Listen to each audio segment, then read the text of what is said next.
published 0813s, the 26th of November 2017, updated 0823s, the 26th of November 2017. Zimbabweans celebrated the swearing-in of Emmerson Mnangagwa, Mugabe's successor. Robert Mugabes' nephew said Sunday the ousted Zimbabwean president was in good health and quite jovial after being forced to resign when a military takeover ended his 37 years in power.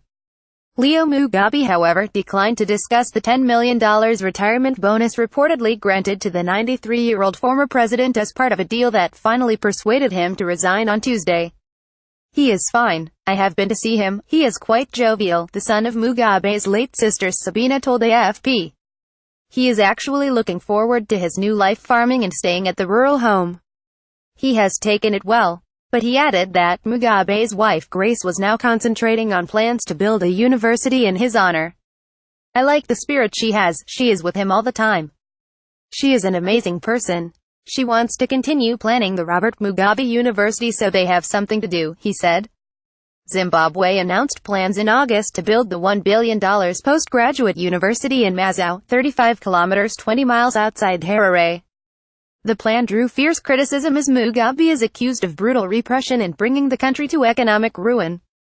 $10 million deal? In the exit negotiations, Mugabe was granted a $10 million lump sum, immunity and allowed to keep his assets, according to the respected Zimbabwe Independent newspaper.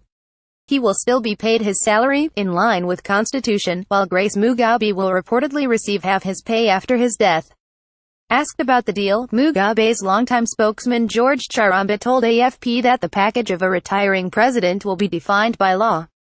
He earlier said immunity had never been discussed during the talks between the president and the army chiefs who briefly put Mugabe under house arrest. Grace Mugabe, 52, was alleged to have positioned herself to be Mugabe's chosen successor, prompting the military to intervene on November 14 and usher in its preferred candidate Emmerson Mnangagwa. Mnangagwa, a former close ally of Mugabe for decades, has vowed sweeping changes to revive the country's moribund economy. In his inaugural address on Friday, Mnangagwa also paid tribute to Mugabe, describing him as one of the founding fathers of our nation. Critics fear Mnangagwa, who has been accused of overseeing violence and ethnic massacres, could prove as authoritarian as his predecessor.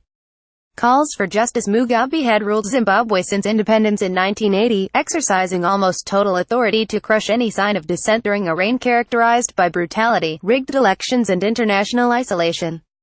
Until his rule ended Tuesday with a resignation letter sent to MPs who had gathered to impeach him, he was the world's oldest head of state.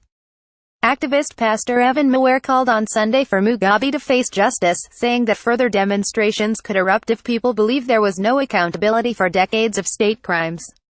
"A lot of people in this country have been wronged and oppressed. It is important they see justice playing out," Mawere told AFP after preaching at his small church in Harare. "If he is not prosecuted, that takes away a sense of closure. It is important for these criminals to be followed up to show the nation that the law catches up with them."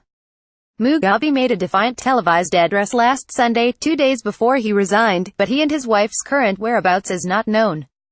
On Friday, a high court ruled that the military takeover was legal, raising concerns about the army's future influence and the rule of law under the new administration. Sorry, we are not currently accepting comments on this article.